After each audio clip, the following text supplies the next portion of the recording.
And we are with John Ollom, who is a performance artist in New York and also an author. Today, we're going to be talking to John about his new book, Rocks in the River. Hi, John. Hi, Nina. How are you? Doing well. How are you doing today? I'm great. So excited to share everything. Yes, so excited to hear from you. I read the book in one day. Oh, wow. What'd you think? I really liked it. I thought it was very vulnerable. Like Thank- you really just shared a lot about your childhood and your experience. And I had also read Internal Landscapes a few years ago. So Did you feel vulnerable than that, the internal landscapes? I feel like it's an evolution, obviously, because then you wrote Dark Matter after that.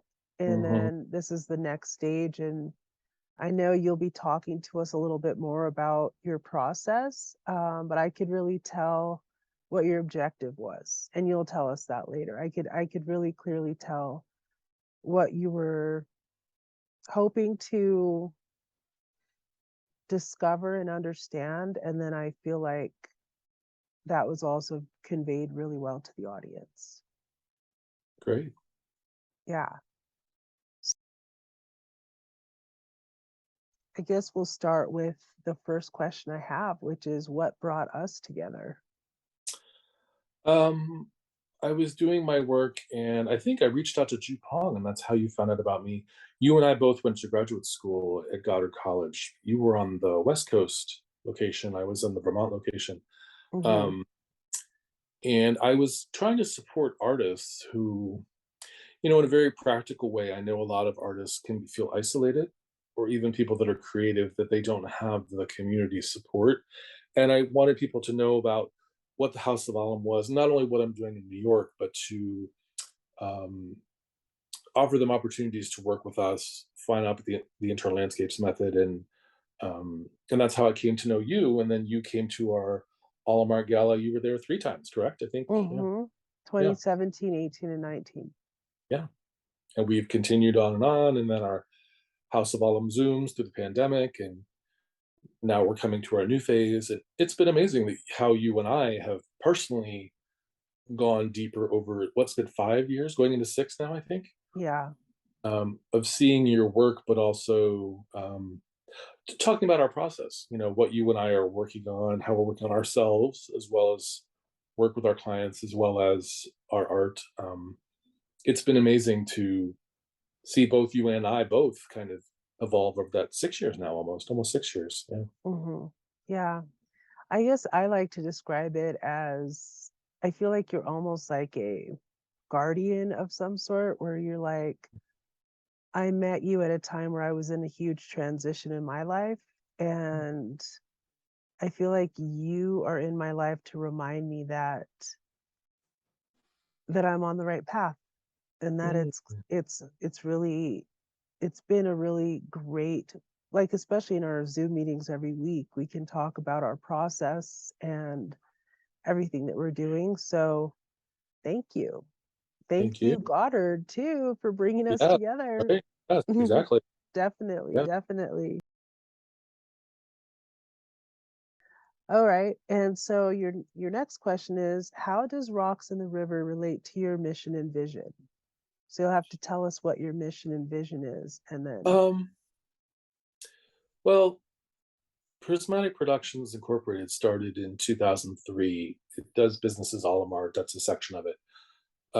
We've been promoting not only my work, but diverse opinions in art, diverse mediums of art, and also now diverse expressions of art, artistic and creative expressions going into healing.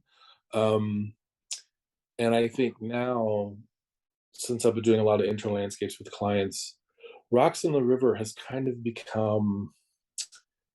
I didn't want to talk about the pandemic or politics in a specific way. I wanted to talk about people that were stuck, or how when we got a place of fear or pain in our life of being held, being static. And I think that image kept coming back to me of rocks in the river. I kept seeing that. And it was a way that I could thematically address what I'd found with clients over 22 years, workshops I've taught, things that I'm working on myself. Mhm. I like to also, when I'm working with people, I kind of like to do the work myself so I don't feel like a hypocrite, so that I'm really doing the process myself. And I think people pick up on that with me. I think they feel that I've been there myself.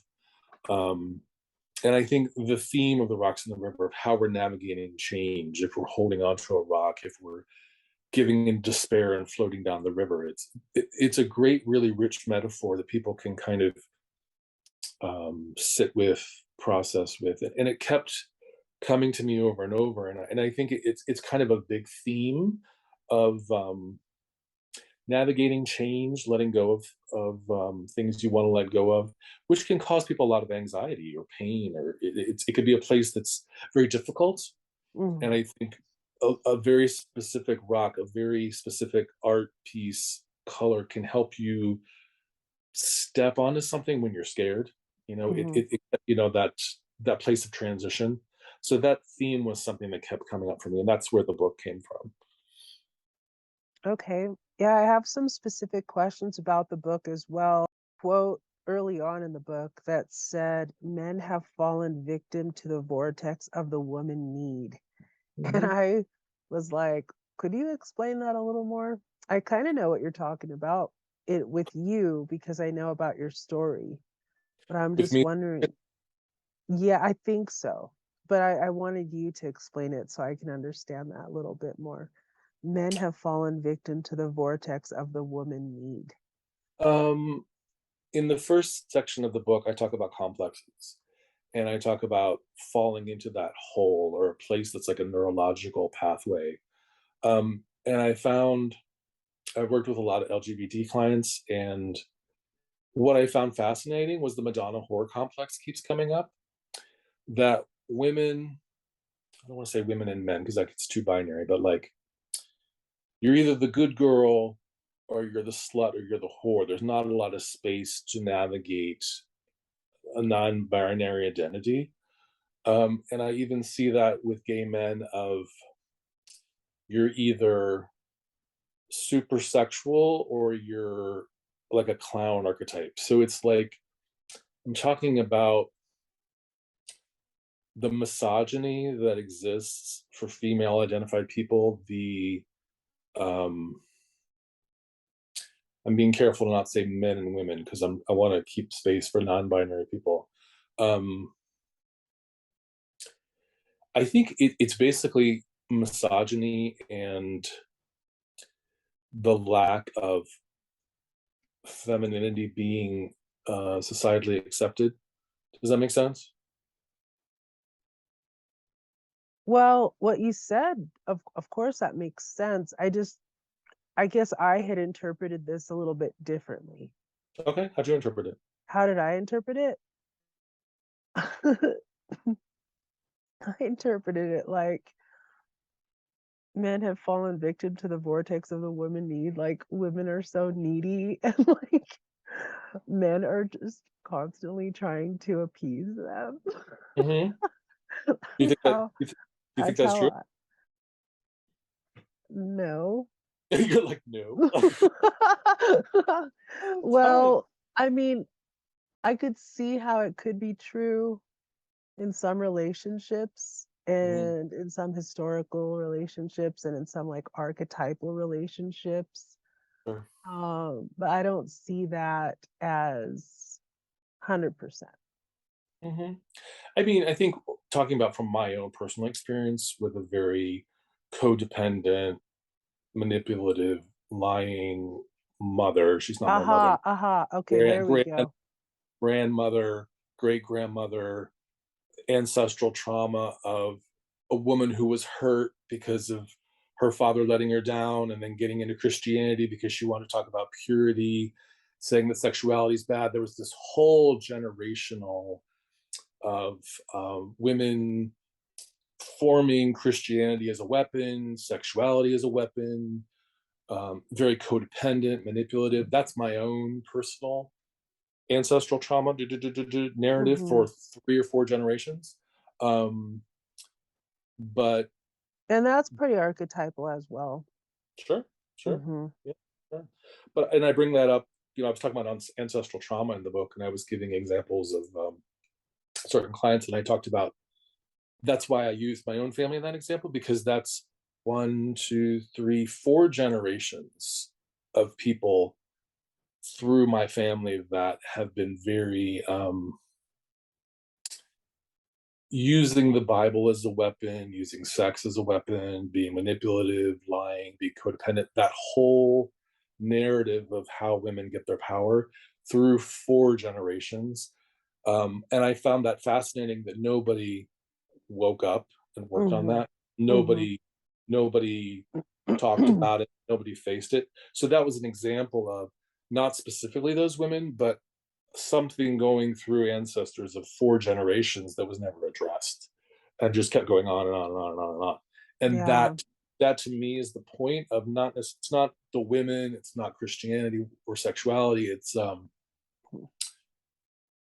people just kind of blindly going through a pattern or a neurological pattern in their family that never gets addressed. And that's where I'm like, that's the point of like wake up, and that's what I'm talking about. Of like this is going on for four generations and it hasn't stopped, you know.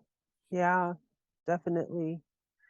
Well, I can definitely understand that since you mentioned it in your family, how it's personally like not evolved, I guess. How Yep. that trauma has not evolved Yep. from the female identifying people Hmm. in the family. Is that correct?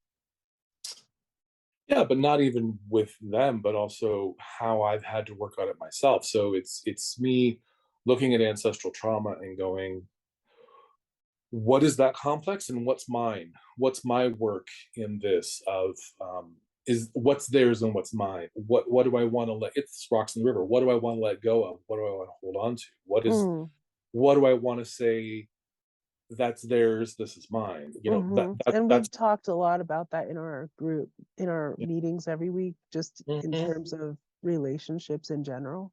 Yeah, yeah. That's the work of like breaking it apart and saying, okay, am I just on a loop that I've gotten from family members, or is this really mine? And what am I choosing to make mine? Hmm. That's the work. That's the work. That's the rock in the river. That's the place where it's like, okay, I'm going to separate from this. That's theirs. This isn't mine. That's the work. Interesting. You know.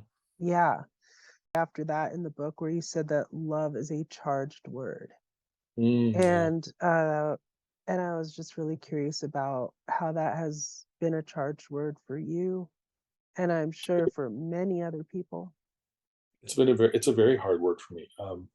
It's very hard. I rarely say it. It's very hard for me to say it because that comes from being a child of an alcoholic and so many lies and manipulations in my growth process through my childhood that people would say I love you when they want to control you. People would say I love you when they feel guilty. People would say I love you when they want to manipulate you. It was a very passive aggressive. I love you because I love you means I don't want you to leave me. I love you means I like what you're doing, but don't do more. It was very kind of framed in a manipulative tool. So as a child of an alcoholic, when I was getting all of these lies and manipulations, um, I would plug into what people did, not only with their bodies, but their actions. Maybe that's Mhm. why I went in choreography because that's where the truth was. Mhm. My dad was always telling me he loved me, but with his alcoholism, he was putting credit cards in my name. I tried to help them financially because I wanted to help them when I was at Kenyon College because nothing was being paid. They repossessed his car. Bill collectors were calling the house. It was a very kind of it was really traumatic. But my mother was also lying about, oh, everything's fine, everything's great. And it was all of these lies. And it was like the world was falling apart. And it was, oh, you're crazy. So it was this kind of juxtaposition to what was being, Gaslighting. yeah, totally, totally. But you've also experienced that yourself. And you said when people have told you that you're crazy, it's like, you're going out on an intuition place in your own life, and you're saying, I want to go this way, and they're going, no, no, no, you're crazy. And I'm like, no, I feel Now this. I'm like, "Okay, you're probably right." Well, well, but it's, I'm still following. doing it, like, I guess I mean, yeah, crazy isn't that much of a charged word for me. And then as far as love, maybe it has evolved. Maybe it used to be more charged for me than it is now. Well, I've worked on that. I mean, I've worked on that with my marriage with my husband now is great, and I I go like this, my stomach. I go, I love you, and it's very hard for me to do. But what I'm doing is I'm not letting the past define me, and not letting what we just talked about, those complexes of ancestral trauma, saying, okay, why does that have to define me? I can be in this moment, and I can make this love word what I want it to be right now.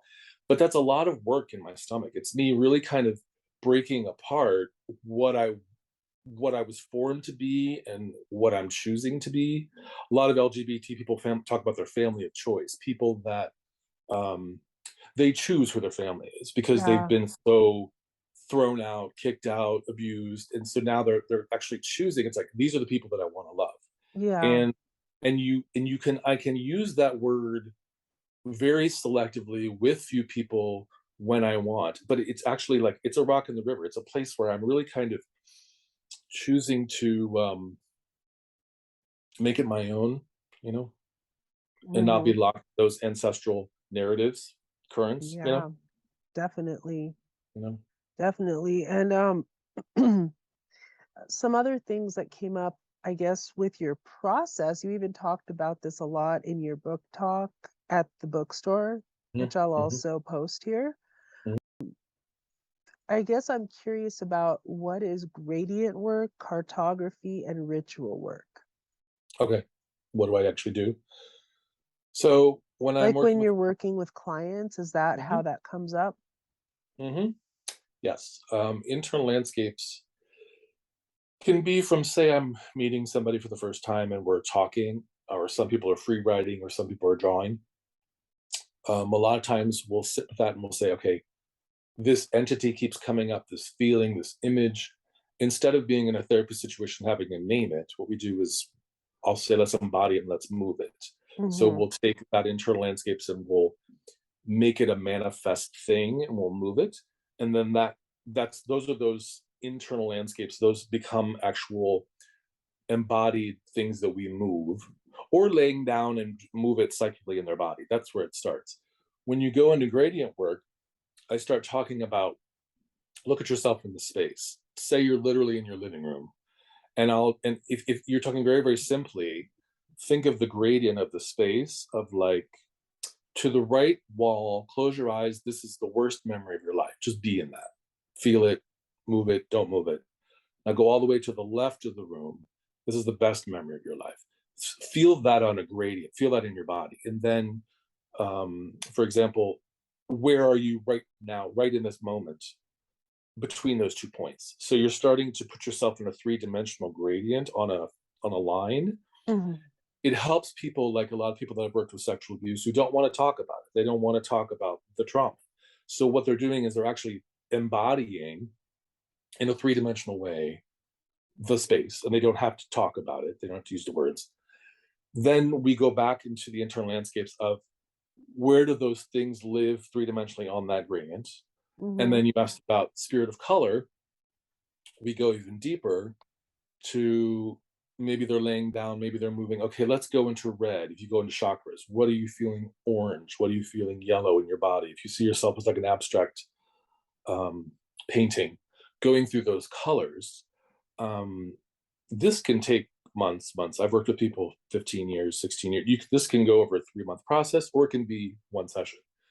Then cartography.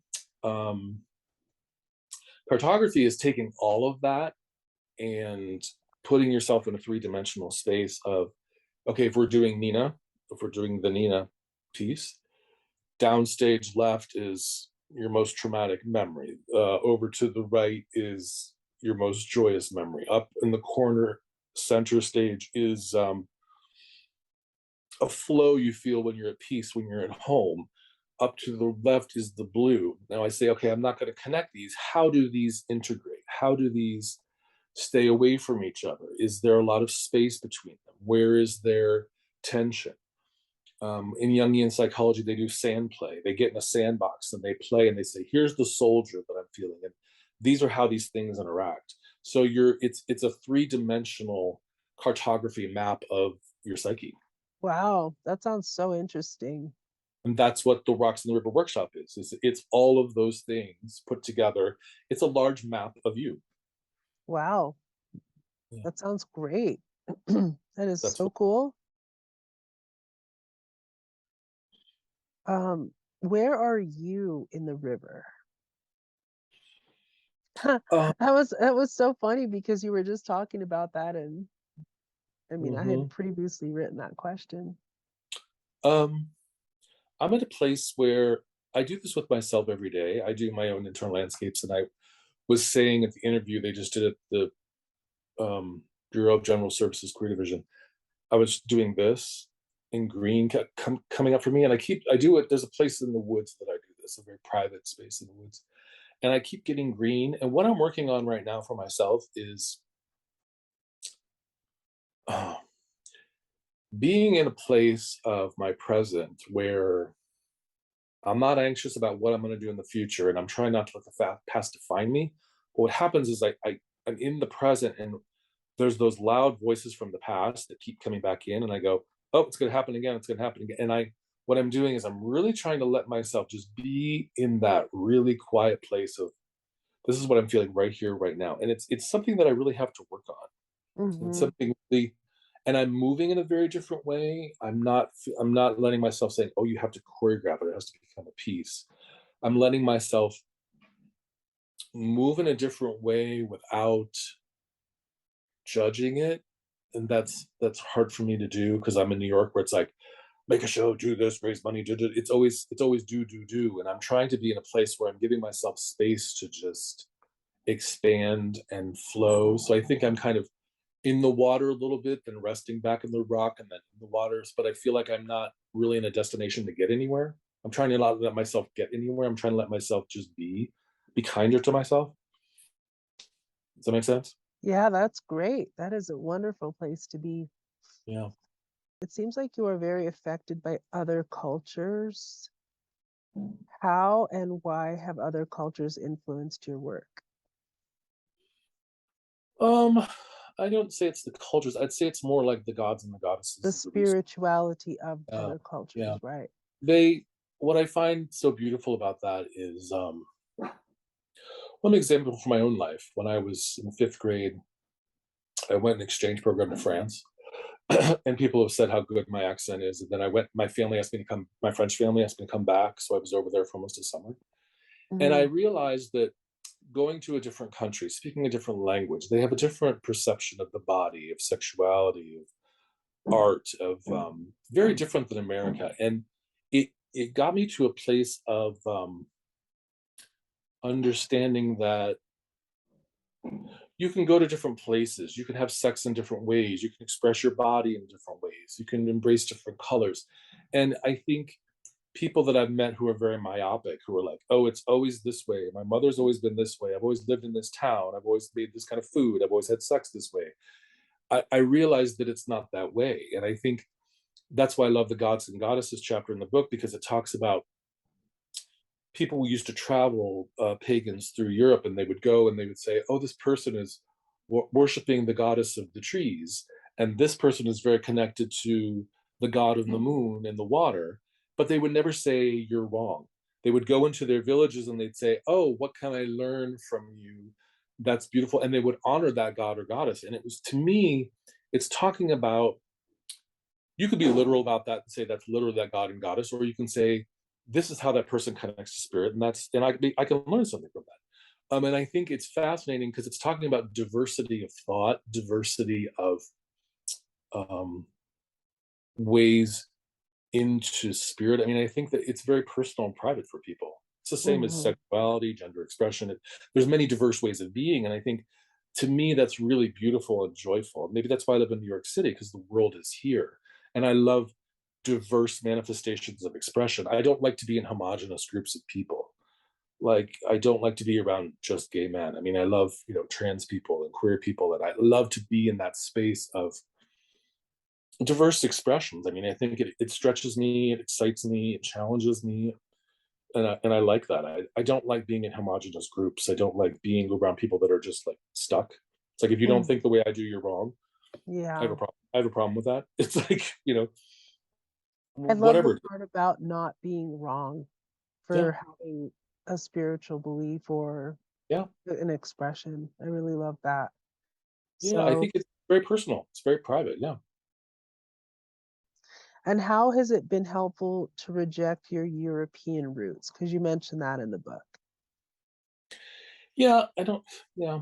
I mean, it's interesting because that goes to, for me, Christianity, being white, doing ballet. It's a very like white hierarchical, like European model. Um, it's interesting because even when people start talking about spiritual expressions, there's not a lot of dialogue about the Orishas because they're from Africa.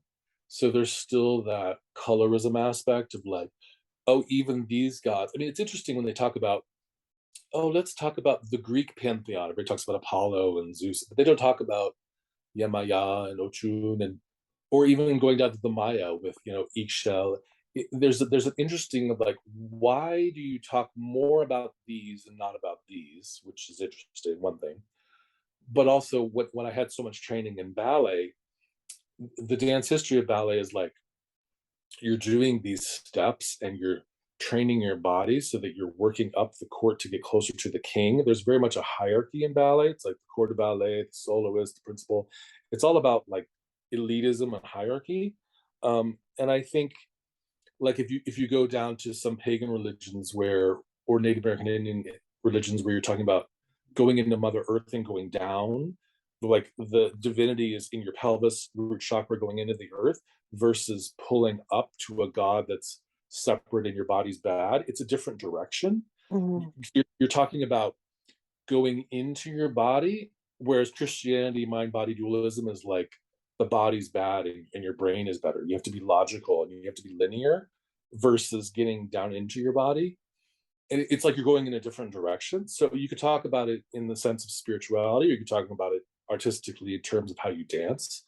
Um, like with taking up you, for example, you're from Pakistan. I saw, the first time I saw Indian traditional dance. I mean, they came to TCU where I got my undergrad, and I was crying. I've never seen something so beautiful in my life. I mean, how they're moving their eyes and how they're moving their fingers and how they're dancing on the side of their feet. I'd never seen something so beautiful in my life. And like tears were running down my face, and I had no idea what I was seeing. And it didn't matter that I didn't know. And but I also remember taking an African class and being so moved, and it connected with me so deeply in my body. And I was like, oh, I want to be in this company. And I was dancing, and I was like, and they go, no, you can't do this. You're white. You don't understand the African experience. But, Oh, so there's a slap in the face too. But it's like that, that's what we're talking about of, you're a white person, you're a gay person, you're a black person, you're a woman, like all of this crap, all these boxes that people have, instead of looking at movement as the first form of prayer in a lot of cultures, letting people plug into that themselves, where their spiritual connection is, instead of going, oh, well, this is for African people and this is for European people. I think what I'm trying to get away from in that statement you're talking about is elitism. I'm trying to get away from arrogance. I'm trying to get away from us and them, whether it's in dance or whether it's in sex or whether it's in religion. It's like, that's the problem of the elitism. I Yeah. like the way you described it as in integrating your body into your mind, like mind Hmm. body connection. And I think what I'm seeing is that a lot of people are trying to achieve that right now because Yeah. they feel disconnected in a way. And so there's Hmm. a really huge attempt at like integrating mind and body, which is probably why meditation has become so big now, and deep breathing and different modalities of achieving that state where you feel connected inside of yourself.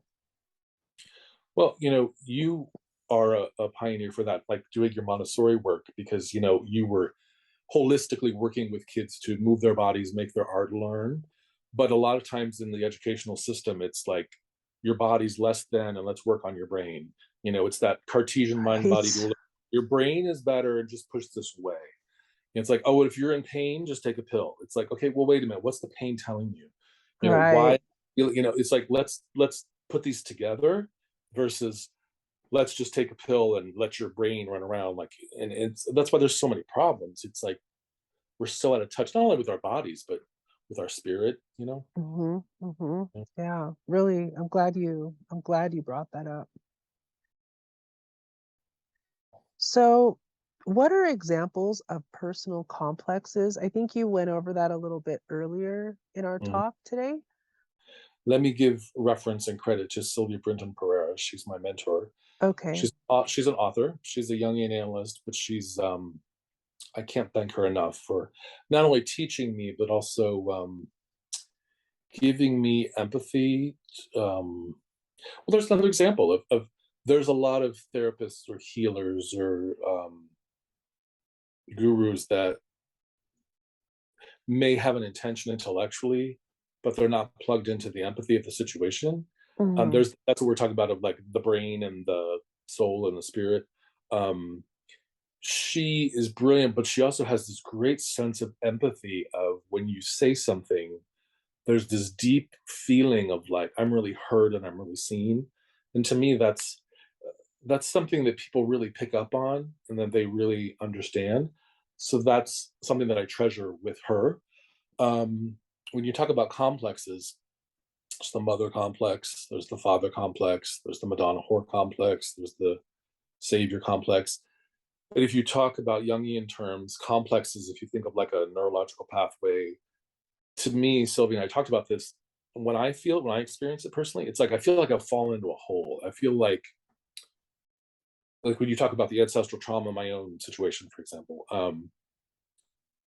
when I fall into the things that my family's always done, um, I'm like, oh, I'm falling down the hole. It's like as I become more and more aware, and the more I work on myself, when those triggers happen, when I fall into a complex, Mhm. I can I become aware of it sooner, and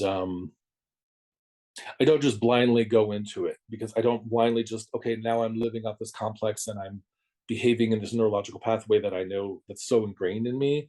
I'm really waking up and making different choices of like, okay, I don't want to be down in that hole. I want to navigate this differently. Um, to me, it's almost like they're like neurological root systems. It's like they're things that you fall into in a very visceral way that I feel it's not conscious. You're not consciously walking through life, and all of a sudden you're like, oh, but then to me, I like, oh, I'm doing it again. It's like, oh, I'm in that loop again.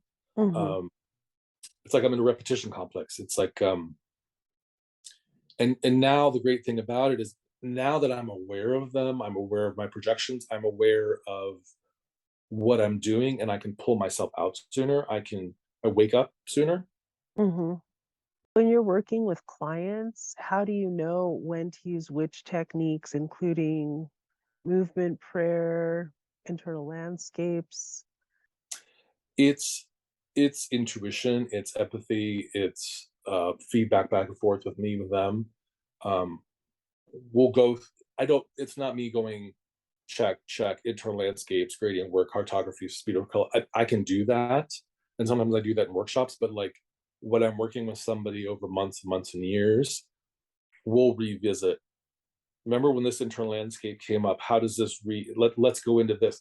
What's the color in this? What's the rate of this in your body? How is it cartography? Let's do it in a wider space. Let's do it next to this internal landscape. So what I'm doing is I have notes that I've done in my sessions You're of like, okay, building it. You're yeah, building it. yeah. But I also revisit it. I'm Mhm. like, and then I ask for feedback. I'm like, what do you think about that? Like, do you feel um I just had a session with somebody Thursday, and we're talking about he's still thinking about it. He's like, I need to talk to you again about it. He's like, I'm sitting with it. And I don't think it's like you'd think of talk therapy of like, oh, blah blah blah, this is the answer, this is the problem, we've solved it. I think we sit with it for a while, and then we revisit, we talk again, um and we revisit it, and we kind of work through it. That's why usually, like, for minimum, I like to do 3 sessions with people, because it's like when you start, you just kind of get the puzzle pieces on the board, and then it's like you start playing with them, and it's like, oh, okay, this comes up, and every person's different. But what we were just talking about, those are the modalities that I work through, but it's not always the same order. Um, some people Right. really respond to spirit of color because, like, they love um, color. They love saying, I love that I don't have to put a word on this. It's a very, like, I'm feeling red deep in my toes or in my pelvis. This is where I'm feeling a lot of anxiety. And that I had somebody that loved that they went back into their life, and they're like, okay, I'm having a blue moment. And it was like, um, it gave them a way to navigate anxiety, fear in a very visceral way, that they could then take it, and then they could ground it. So in the end, Mhm. I let them face the floor, breathe out your tension through your stomach, which is something that Sylvia gave me. She's like, when it gets really, really overwhelming, to be able to ground it so you don't stay in that raw place if it gets too much, Yeah. you know. So the Mhm. ground is huge at the end, because I don't want to leave people raw, because you could Right. bring something up, and and then they're just raw for the whole day. That's dangerous. Mhm. You want to process it, and then you kind of want to release it. And that Yeah. goes, what were you going to say? I'm sorry. Oh, no, that's great. I think in a few minutes, I want to ask you about how people can get in touch with you to work with you.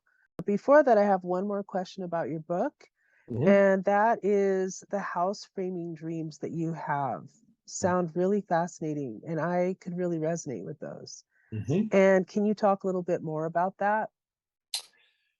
Yeah, I've gotten this skill with myself, which is fascinating. That you can ask Jim, as soon as I lay down, I can go exactly to where I was in the dream the day before. And I'm getting really, really connected to my subconscious. And a lot of my choreographic work, my movement artists come out of my dreams. And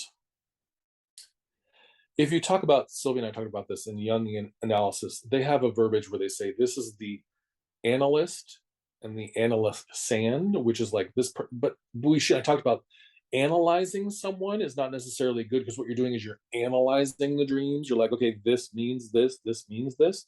So what I'm doing to juxtapose that in the dream is I'm in the house that my parents had, and then I walk through the door, and I go down the stairs, and then I'm outside, and then all of a sudden I'm in Inwood Park, and then I'm in my house with my husband. So what I'm talking about in the dream is I don't get literal with, like, this means this. I'm talking once again about movement. Where am I going in the dream? What am I running away from? What am I going towards? That's what I'm focusing on. Of what doors are closed?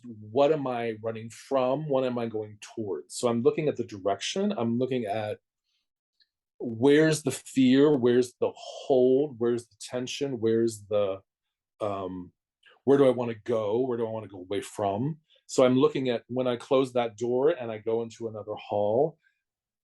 That's what I love about the subconscious. You go, it's like it's not literal. It's like, okay, I'm in this house. Now I'm going into my house that I live now. So there's this kind of journey through these places that aren't literally connected, but in my mind, it's like this is where I want to go and this is where I want to get away from. So Yeah. I'm looking at where I'm journeying to, you know, and I'm looking at Yeah, kind of like a box, Does that that make is sense? amazing. Yeah, that's what I'm doing. So try it. Try it for yourself. That's what I mean. Because if you really listen to yourself before you go to bed, go, okay, what am I? Where's the fear?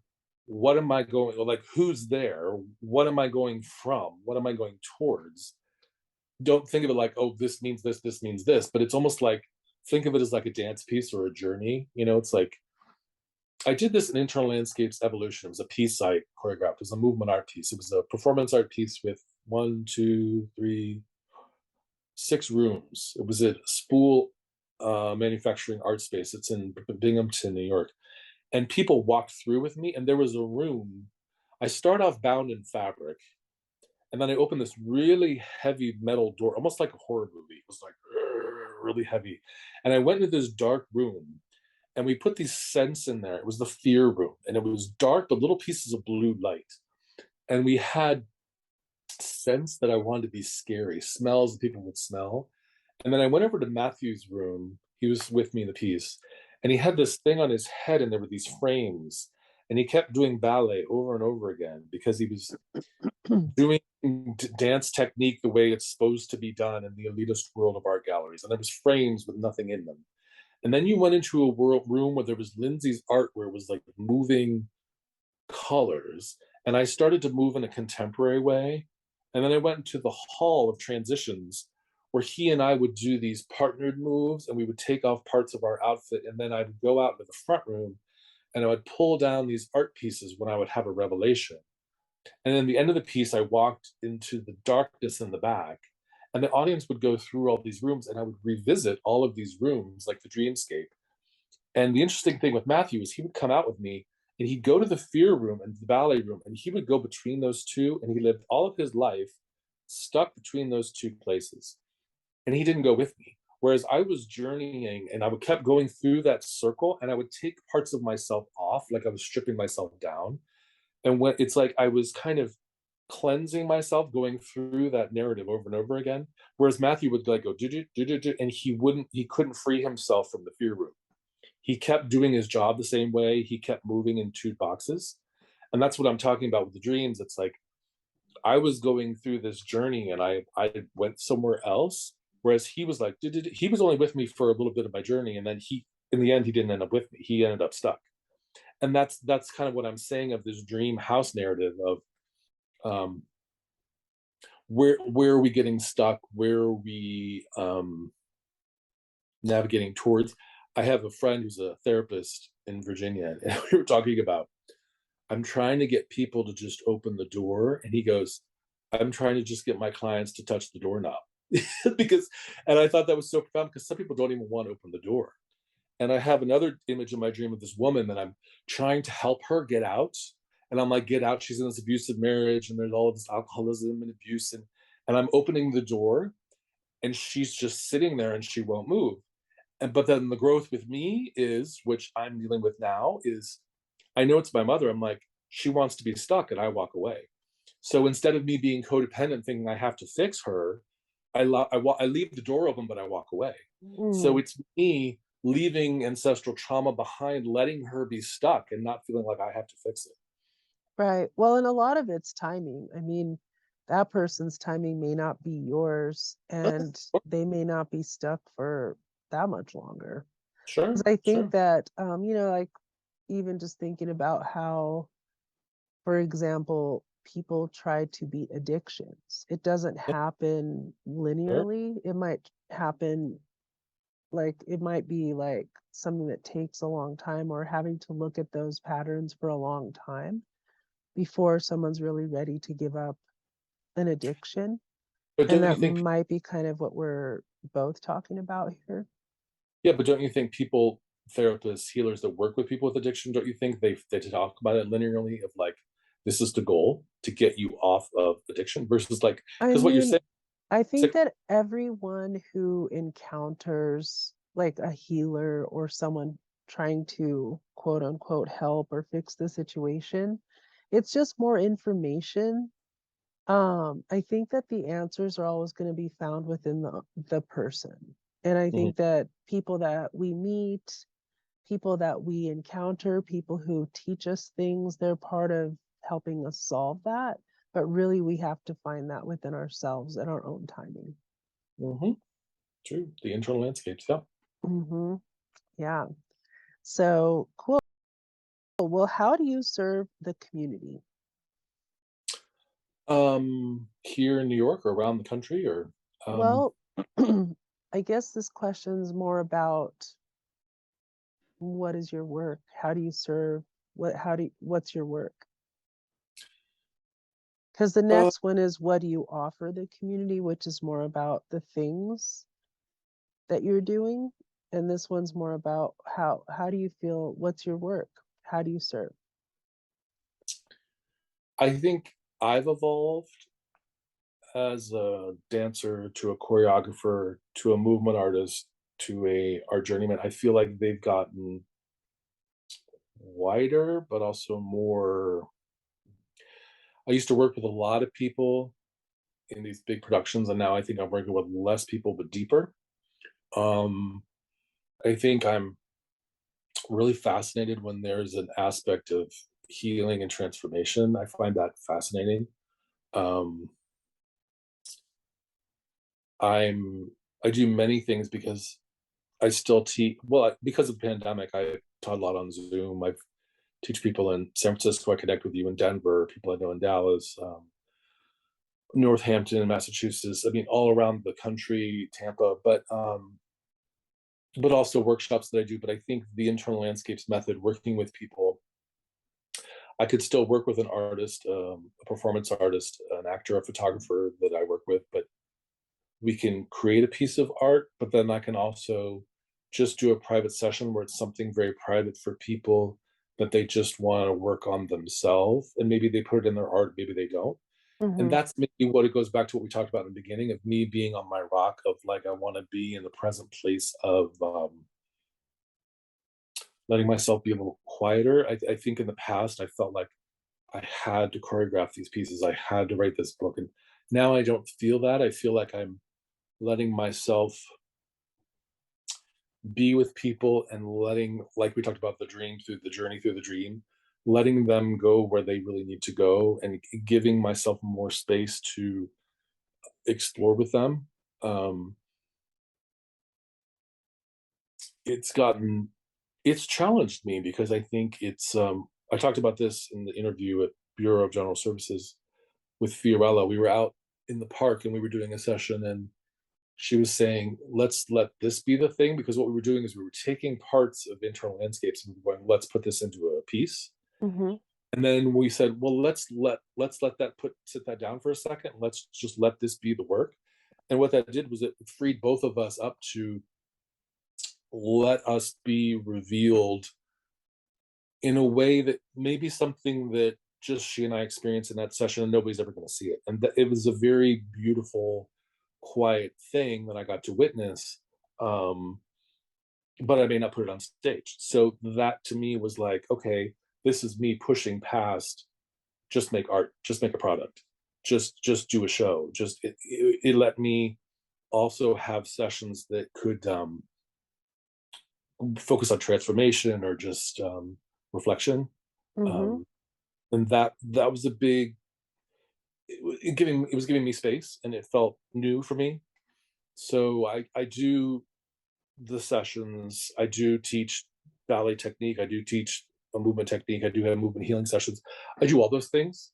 When people go to johnollom.com and they hit on privates and people work with me, they sit down and we have like an intake thing and we say, okay, I want to work on this or I want to work on that. Like some people are dancers with me and they're professional dancers and they say, oh, I want to work on my extension or I want to work on my flexibility, or and we do that. But then some people say, oh, I want to get more into my authenticity. So we focus on that. Or some people just do internal landscapes and it's interesting because like a lot of times they go to different areas in the Mhm. session. Was sort of my a related question, which is like, who do you serve? Who are your clients?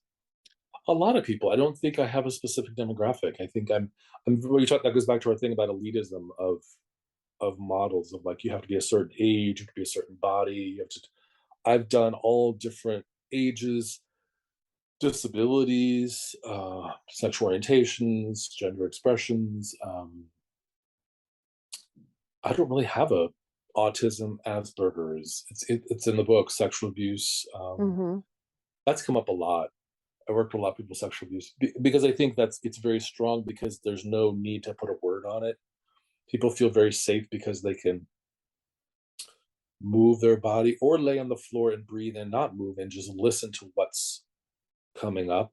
Like we Yeah. go back to that and just kind of giving yourself a kind of, I'm holding a cauldron, I'm holding a sacred space. Like you said, you see me as a guardian. I'm like holding that space that you can kind of move within. And I think saying you don't have to name it has given people a lot of freedom, joy to be able to not only play, but kind of explore themselves in a way that, like Jenny and I were talking in the interview, she was saying, he spent, I'm sorry, because we're talking about being trans, but talking about trying to find the right word. Authors can spend all their life trying to find the right word. And I'm like, there is no right word for pain or lust or desire. I mean, like sometimes there isn't a word that you can't maybe you can't explain your experience in a word. I mean, that's why art is so beautiful. You can't say this is how this pain feels, or like, but when you talk about it's this color and it's this weight and it's pulling me down, or I'm feeling going up here, that to me can be much more tangible, embodied than saying, well, what's the word, you Hmm. know. But then once again, that goes back to people saying that their body has knowledge, their pain has knowledge. um, we're told in school to only use your brain and your body doesn't matter, or art is superfluous, and it's like, that's something that I had to fight myself, like, you being a Goddard of, we have to we kind of have to explain what we do to people, and I'm like, an accountant doesn't do that, a doctor doesn't do that, an HR systems doesn't do that. They don't say, well, this is what I do and this is why I do it. But artists are always like, well, why are you doing that? Or, and it's like, that's what I'm saying of like, why aren't we saying that this is, um let me say, just as powerful, more powerful, embodied. It's another modality versus having to justify it or explain it. Does that make sense? Well, it makes sense from what you say that your experience has been. I feel like Mm-hmm. I've been really lucky in a sense because my experience has been very celebratory of being an artist and Mm-hmm. being an educator.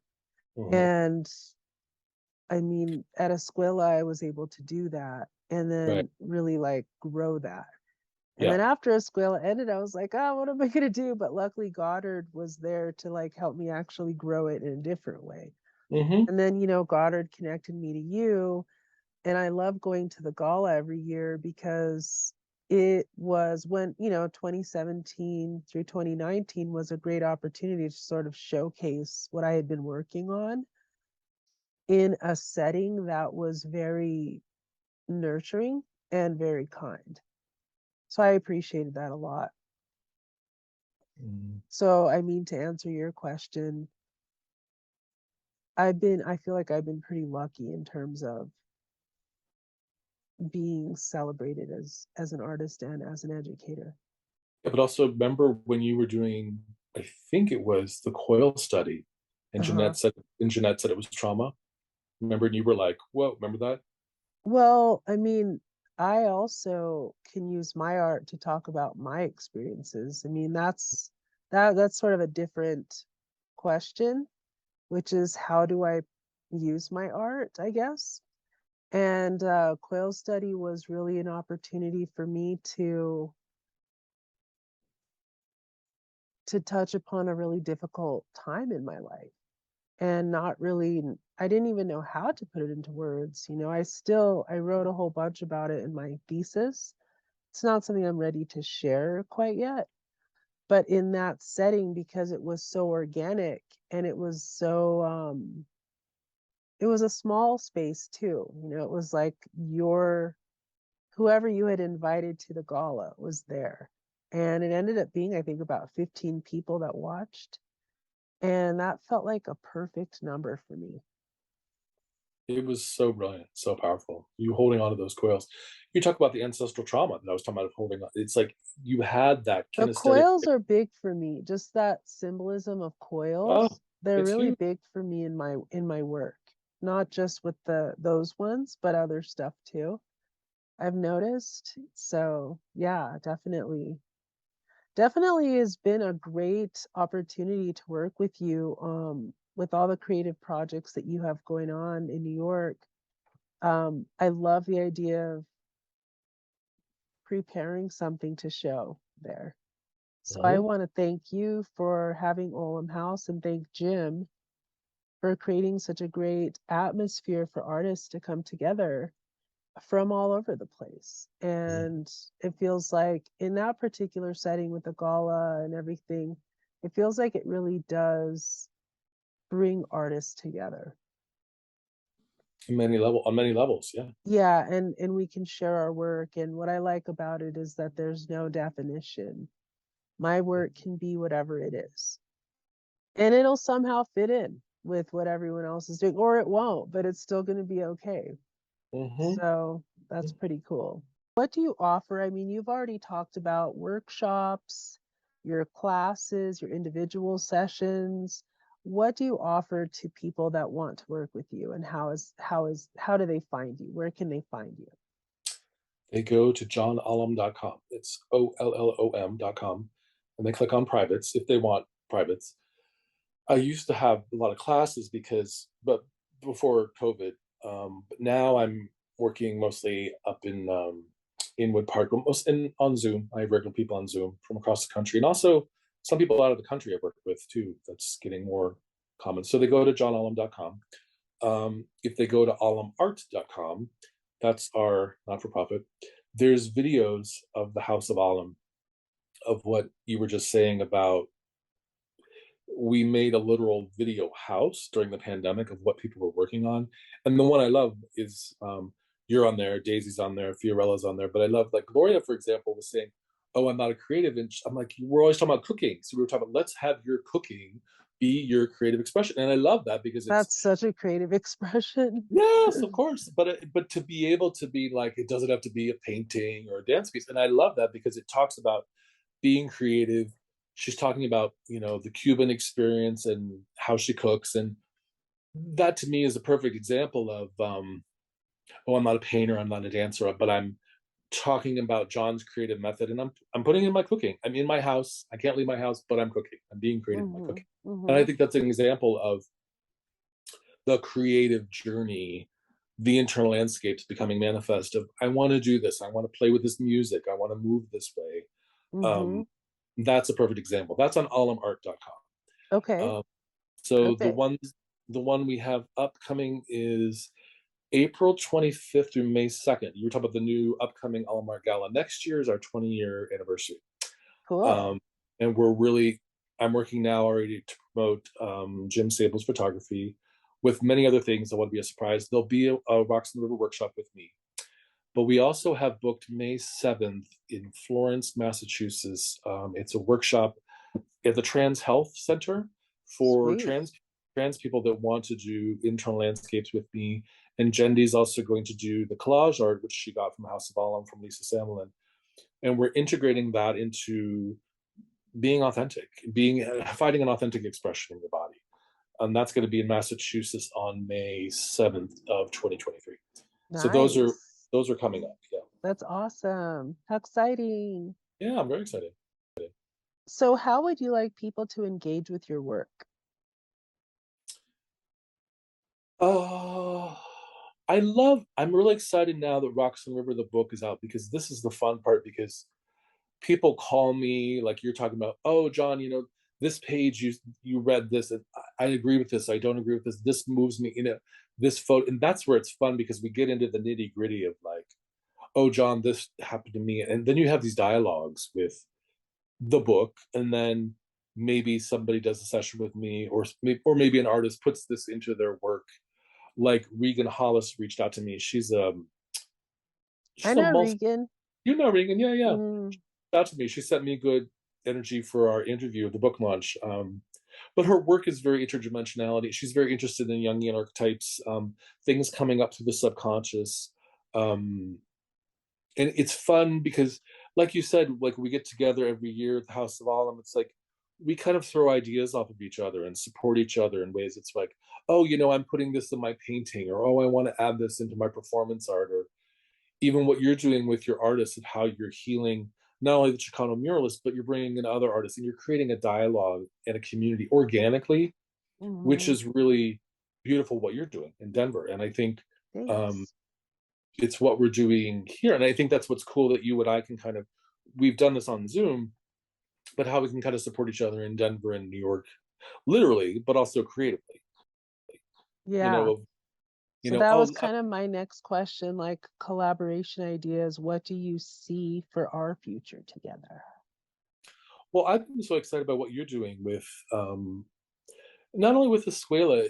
What I find so beautiful about you is that we've talked about this, of how you have this ability to navigate. I want to support you, but I'm only going to hear, or I'm working on my process. You just said it right now. You're like, I have coil study, but I'm not ready to show my writing about it. You're very aware of where you're at in your own journey. And I think that's a very strong thing of being like, or like even saying, I don't know, but I know I'm right here. It's like, I know Hmm. that journey and I need to be here right now. And That's yeah. true. No, but it's huge. It's huge. But a lot of people don't have that strength because a lot of times you can get sucked up, get pulled down the current, and be like, "Whoosh, oh, I have no idea what I'm doing, but I'm just gonna," or it's like, I'm gonna cling onto this rock and I'm not gonna change. You have this ability to be like, okay, I'm in change, but I don't know where I'm going, or I want to show this, but I don't want to show this. And I think even the way you've done your um, Denver healing sessions with the group, of like, the first one you were specifically with the Chicano muralist. The second one, nurture Denver, kind of was getting more involved. The third, it's like you feel now like you want to keep it small. And now it's kind of, your timing was beautiful. Of like, because you're talking about healing, you're talking about trauma, you're talking about, like you said in the first one, it's not time to bring new people in. That's really beautiful that you have that awareness. Yeah, But 2021 was very personal yeah, about yeah, the school and the closure and everything like that. yeah. But you were also smart enough to say, we're not just got to bring in artists from outside. That's not what this was about. Then, you were Hmm. letting the pain heal. And it's like what you're talking about with people with addiction. It's like, knowing where they're at and where they are in the cycle, they may not be ready. So it's like you Right. have to know where people are at. Yeah. And I think I'm doing that now with the House of Ollom, of kind of rebuilding in a way. Like when I work with artists, you have to be very respectful of where they're at in their journey. You can't just say, Yeah, "Oh, we're doing this, we're doing it now." They may not be ready, exactly. because it feels very spiritual. It feels very personal. It feels very emotional. It's like you got to like respect the journey. Definitely. Well, I definitely respect your journey, and I'm really happy that we are on a journey together as well. It's been fun. It's been really fun knowing you and, really thinking about things to do together, like even hosting each other's workshops or Hmm. work. That's been really super. So Yeah, thank you. Thank you very much for also creating a space for artists, like in New York and wherever you go. It's a great gift that you have, thank you. and Well, it's you said fun. you call me the guardian. I'm holding that space. So it's like, Yeah, like even before we had talked about the interview and like even before we had talked about any of this, I was like, like thinking about what you represent to me. And I feel like you're definitely someone who wants to keep seeing me progress as an artist and progress with my work. And I think though this you're an invaluable friend because we always want someone who's going to push us a little bit further, And mhm. there's plenty of people who are just kind of like, let's chill, let's just calm down, let's go out, let's do this and that. And um I feel like you're inquisitive to always ask about what is up and also really encouraging about my process. So I thank you for that. Thank you, thank you. Sure. Is there anything else you'd like to share in this interview today about your book? And I'm Oh, gonna be I'm gonna be sharing links on the YouTube channel, on the YouTube this post about where to find you, your book, and your other books, and then your websites and everything. Is there anything else you'd like to share today? well, specifically, if you ask about Rocks in the River, the book, johnollum.com. When you click on books, it has Rocks in the River at the top, and then it has Internal Landscapes below. Dark Matter is only on allomart.com. That's only a video book. So there's three Okay. books total, but Rocks on the River and Internal Landscapes, you'll find those on johnollum.com. They're also on amazon.com, but Okay. they're also at the Bureau of General Services Career Division, which is in New York City, which is a beautiful not-for-profit and we love to support them. So And I'll post that one too, because your book talk is on their page. they're really great people, and I love to support them in any way I can. Greg and his partner, they have a great image because they talked about their mission statement when they started was they're part of a government organization that doesn't exist yet, and they want to hold a space for a queer division. And I just think that's so great because they hold space for people that maybe people don't want to know or they haven't heard about, and they love to promote that queer voice, and I really love that about them. And they're great people. I love to support. Great. So Awesome. Well, thank you for your time today, John. you're welcome. Thank you. Sure. And would you like to invite people to Oh our yes, Thursday Thursday. meetings? Thursday we have a House of Ollom Zoom, which is costs nothing. House of Ollom takes care of all that. It's we do 5 p.m. Eastern, so Nina's always on, which is 3 p.m. in Denver.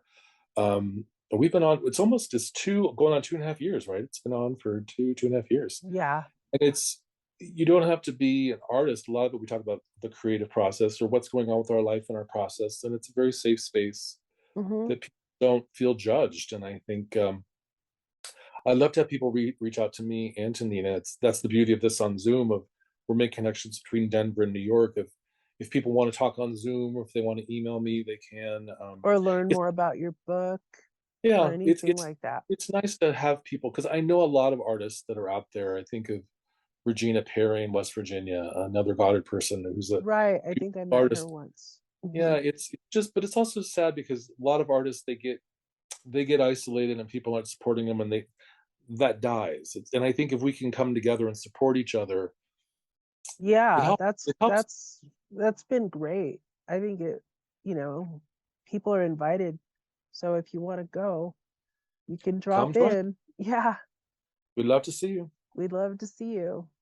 Cool. Awesome. Well, have a great rest of your day. You too. Thanks, Nina. Thank you. Bye. Bye.